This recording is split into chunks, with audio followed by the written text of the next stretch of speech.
Assalamualaikum warahmatullahi wabarakatuh. Waalaikumsalam. Alhamdulillahi rabbil alamin. Wassalatu wassalamu ala rasulillahil karim. Wa ala alihi wa sahbihi wa ummatihi ila yaumiddin.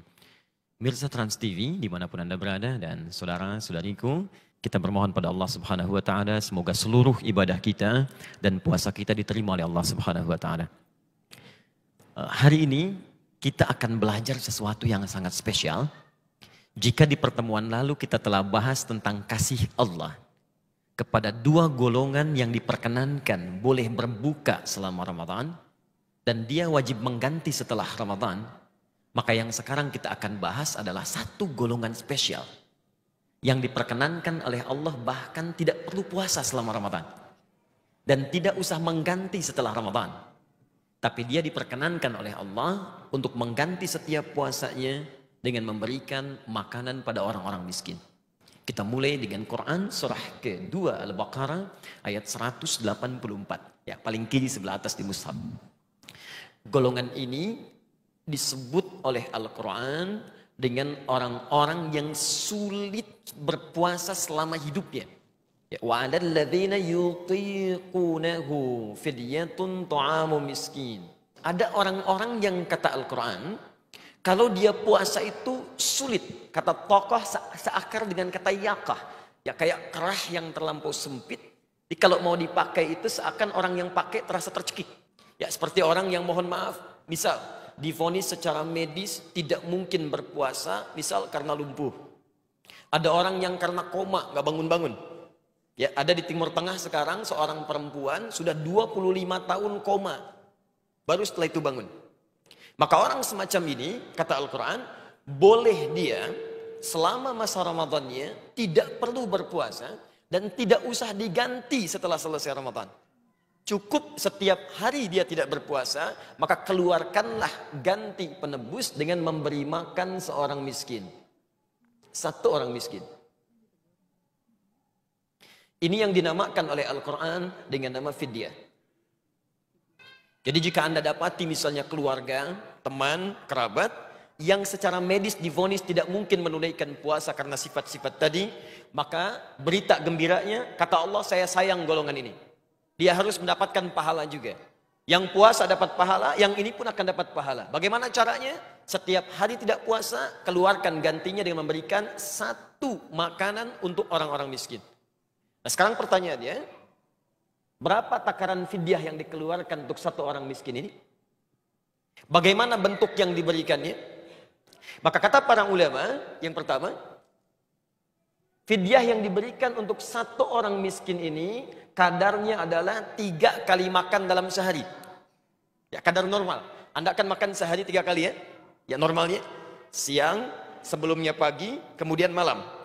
Maka yang kita berikan pada satu orang ini, awas hati-hati, ada sementara yang tidak memahami, bayangannya berikan satu orang miskin satu makanan saja. Kata para ulama bukan begitu caranya.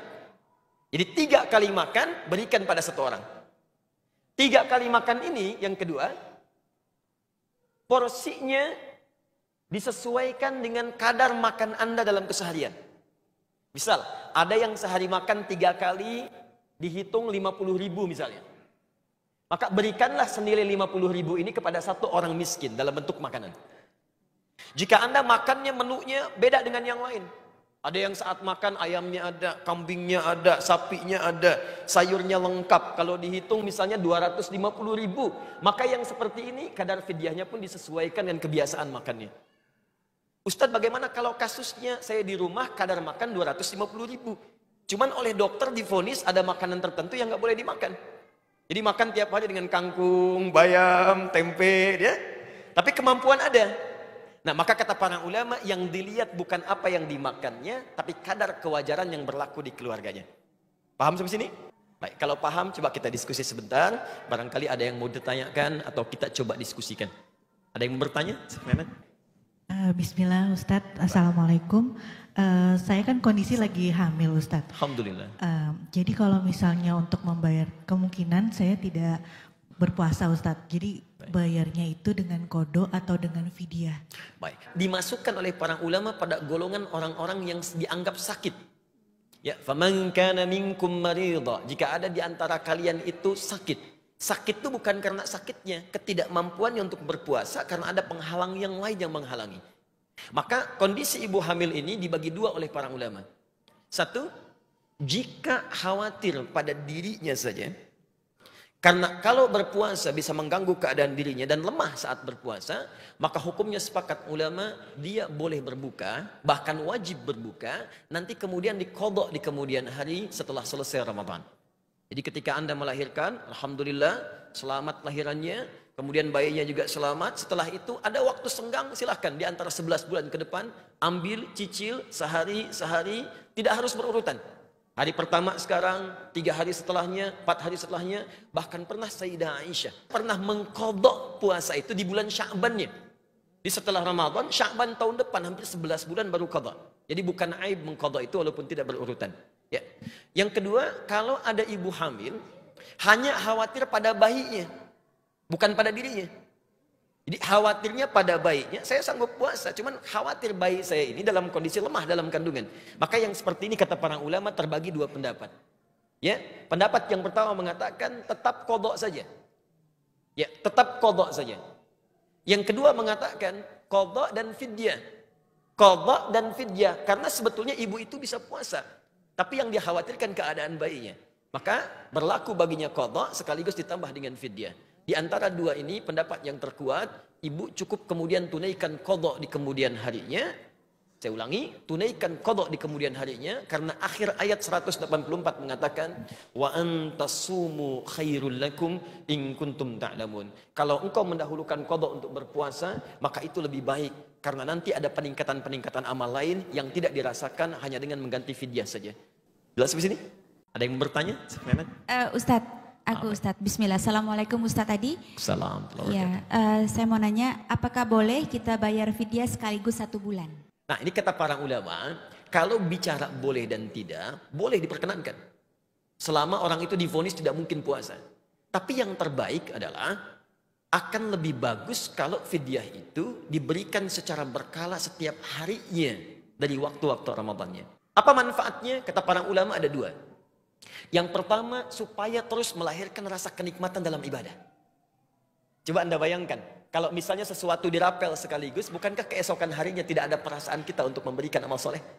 Tapi kalau sekarang kita berbagi, begitu orang diberikan, tiba-tiba orang itu berkata, ya Allah Pak, terima kasih Ibu, mudah-mudahan Bapak disembuhkan penyakitnya, mudah-mudahan dimasukkan ke surga, mudah-mudahan disehatkan keluarganya. Maka perasaan itu memberikan kesan tersendiri pada jiwa. Besoknya kita berikan lagi orang yang berbeda, dia mendoakan lagi. Dikata para ulama, pemberian bertahap itu cenderung melahirkan amal soleh yang baru yang bisa menguatkan kepada jiwa. Dan yang kedua, kata para ulama, akan lebih baik diberikan secara bertahap, karena boleh jadi berlakunya fidyah itu sesuai dengan kadar puasa yang belum tentu orang itu bisa menunaikannya selama sebulan. Bagaimana kalau hari ke-12 misalnya sesuai ajalnya dia wafat? Hari ke-13 kemudian misalnya dia wafat. Sehingga supaya tidak membebani keluarga yang di rumahnya, cukup dikeluarkan setiap harinya supaya sesuai dengan kadar kebutuhan pengganti puasanya. Saya kira jelas di sini ya. Baik. Ada yang lain? Assalamualaikum Pak Ustadz. Assalamualaikum. Saya dari Kebayoran Residen. Baik, Masya Allah. Mau nanya Pak Ustadz, kalau seandainya kita bayar fidyah boleh nggak dengan uang? Baik. Ganti dengan uang. Baik. Di sini hampir bersepakat para ulama mengacu pada Quran surah kedua ayat 184. Karena bahasa ayatnya menggunakan kata makanan, Bu. Ya wa 'alal ladzina yutiqunahu fidyatun ta'amu miskin. Bagi orang-orang yang divonis tidak mampu puasa karena keterbatasan fisiknya, maka berikan makanan pada orang miskin. Hampir semua ulama sepakat untuk memberikan fidyah ini akan lebih baik dengan menggunakan bentuk makanan dibandingkan dengan uang atau sejenisnya. Jadi kalau kita kemudian berikan uangnya, khawatirnya uang itu tidak menjadi makanan. Ada yang jadi pulsa, ya. Pak Ustadz lapar nggak ada masalah daripada kehilangan pulsa. Ya. Ada yang kemudian diberikan rokok, Pak, itu yang bahaya. Bagaimana Ustadz, apakah perokok akan masuk surga? Ya silakan ke surga, nanti ngambil apinya di neraka. Baik, jadi akan lebih baik menggunakan makanan, berikan sesuai porsinya, belikan dulu oleh ibu, bisa dalam bentuk makanan jadi, itu lebih baik, atau dalam bentuk sembako untuk makanannya. Itu sah dilakukan. Jelas ya? Ada yang lain? Silakan. Assalamualaikum warahmatullahi wabarakatuh, Pak Ustadz. Nama saya Nadia. Saya ingin bertanya, jadi di dekat rumah saya itu ada orang yang kurang mampu atau orang miskin. Nah, dia sudah tidak mampu lagi untuk berpuasa. Dan secara fisik dan secara materi juga tidak mampu untuk membayar fidyah. Bolehkah saya membayarkan fidyahnya? Barakallahu fikum. Baik. Tidak mampu itu dibagi dua. Secara materi, ada fakir, ada miskin, itu berbeda. Orang fakir itu memang orang yang sudah tidak mampu berusaha dan tidak punya kemampuan menghidupi dirinya.